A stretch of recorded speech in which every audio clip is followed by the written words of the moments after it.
gladness and happiness in my heart. Help me put your hands together for Reverend Sister V. Shuaibu. Thank you so much, ma'am.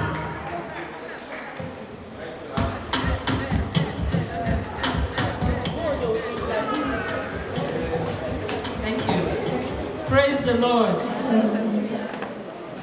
My base for the talk today is Genesis chapter 2, verse 18 to 25.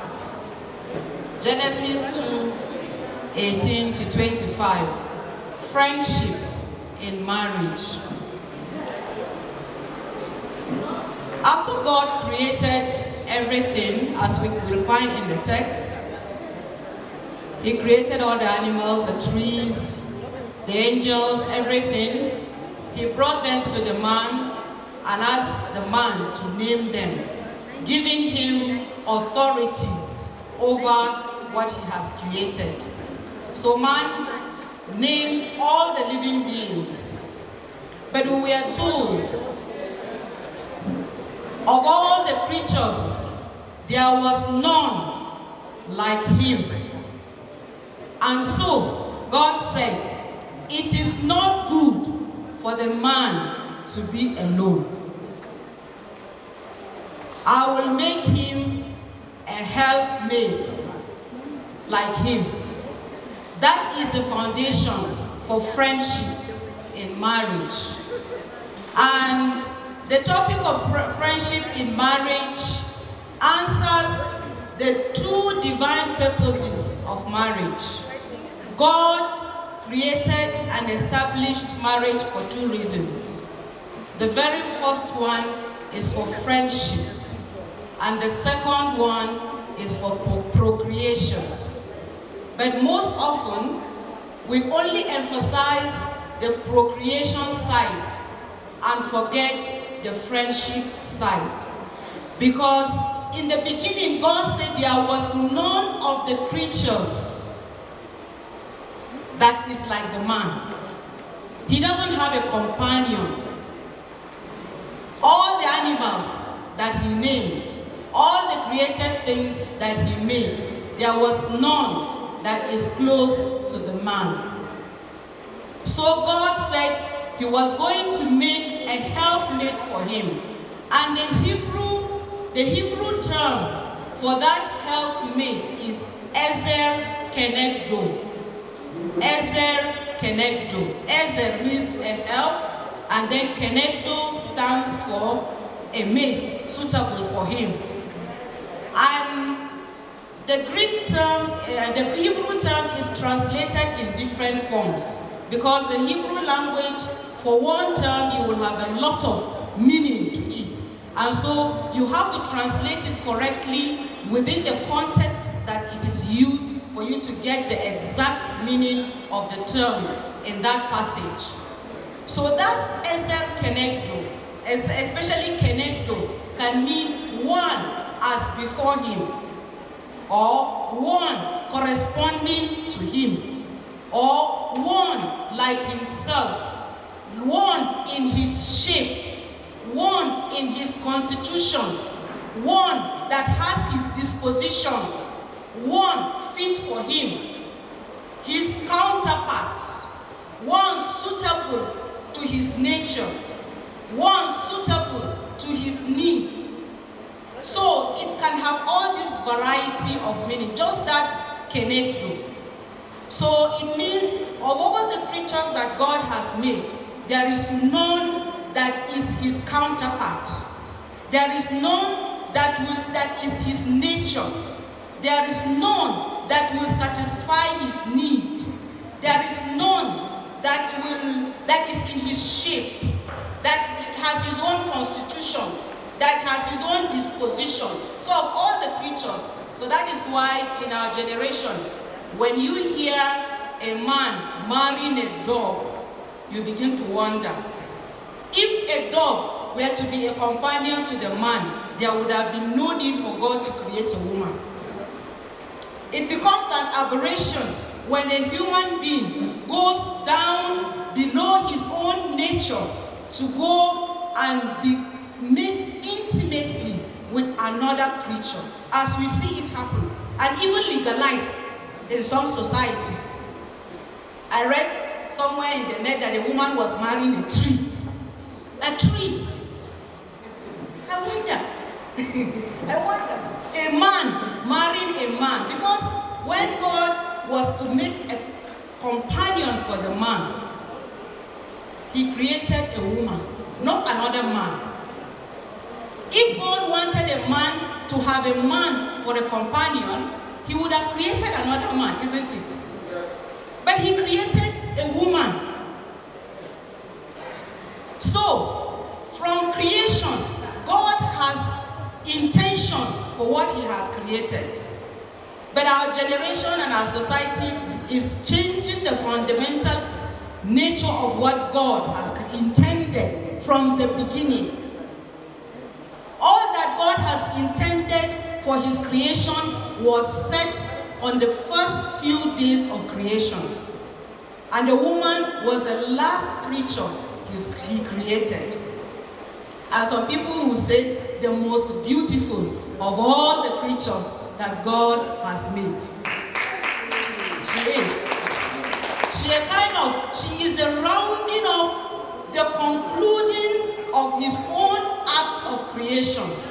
So God took his time to create the woman.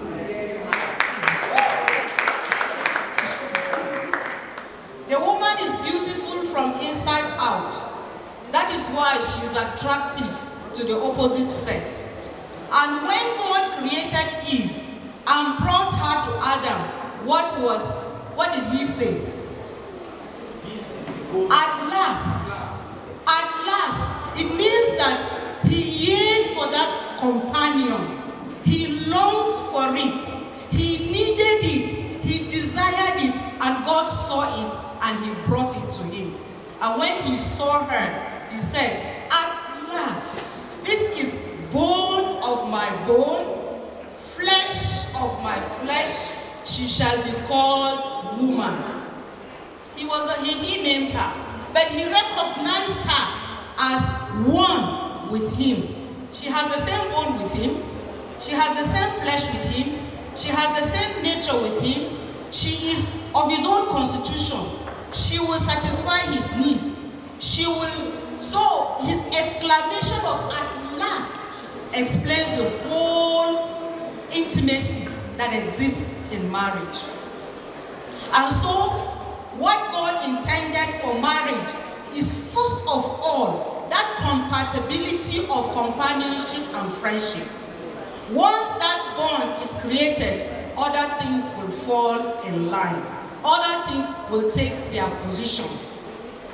If two friends get married, chances are that their marriage will last. Because if the love of marriage did not keep the marriage to stay long, the friendship they have will sustain the relationship. So it is hoped that married people would create this bond of friendship.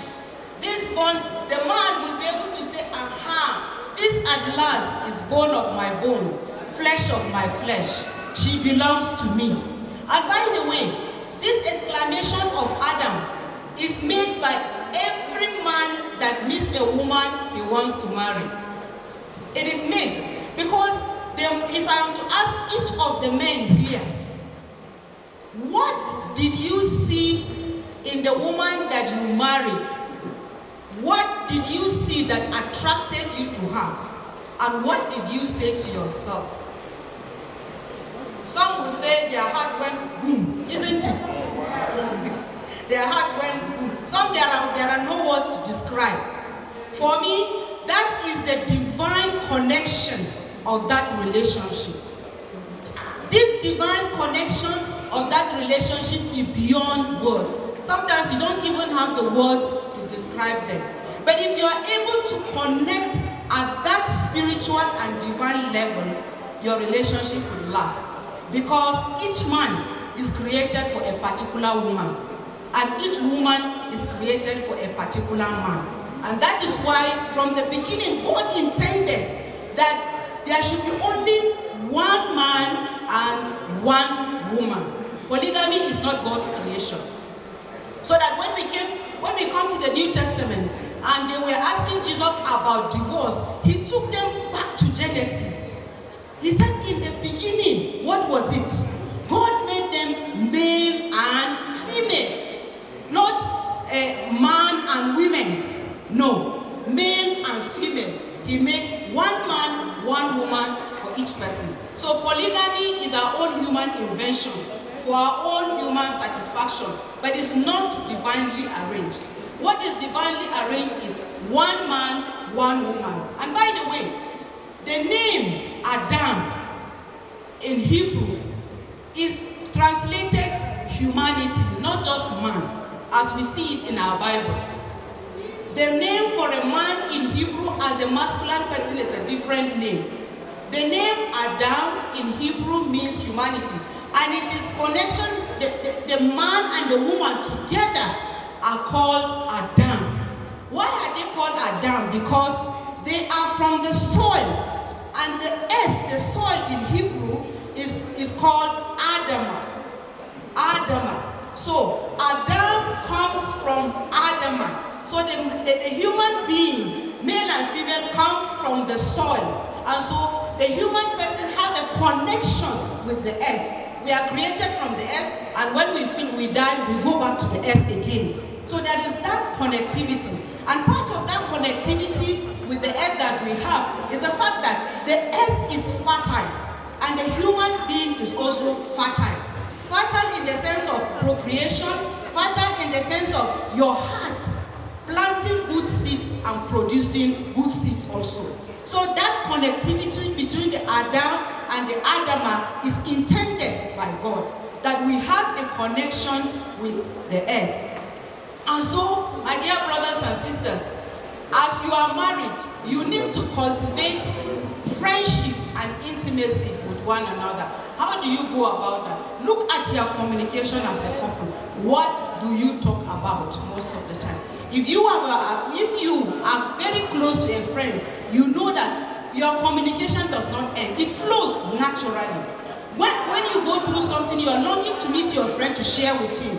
As husband and wife, when you go out for the day and come back, you should be longing to come and share your experience of the day with one another. You should be waiting and longing to meet your wife, to meet your husband, and explain and share what the day has been for you. In that way, you will always have something to communicate. Unlike some married people, they will sit down and say, what are we going to communicate? The man will be reading his newspaper, the woman will be doing her own thing, they will be watching television, or now with handset, you'll be together, but everybody is using the handset.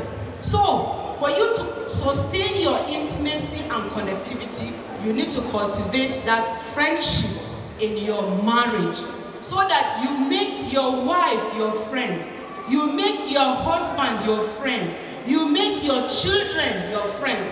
If you befriend your children, they will not hide anything from you. They will tell you what they are going through in life. You will know what is going on in their life, and you will know how to step in to help them. But if you only play the parents and not bring them close and make friends with them, they will go and share with others. You will not know what is happening in the lives of your children. The same thing for the couple. If you do not create that friendship in your relationship, you will long to meet your other friends. The woman will go and meet her friends. The man will go and meet his friends. And sometimes these friends will not help you in your relationship. They will not. You go and share personal things in your marriage with your friends. They may give you advice that may help you. They may give you advice that may not help you.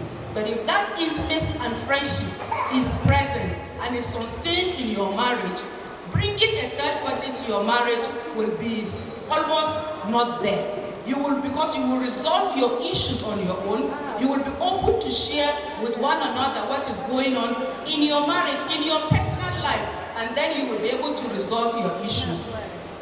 Intimacy in marriage exists at three different levels. At the mind level, at the heart level, at the body level. The mind level in the sense that you think alike, you discuss issues together, you decide on your marital issues together. At the level of heart, that you feel for one another, feel compassion, feel love, feel sympathy. If she's tired, you understand. If he is worried, you understand. That kind of feeling. And then at the level of the body is the intimacy of sexual relationship that you have.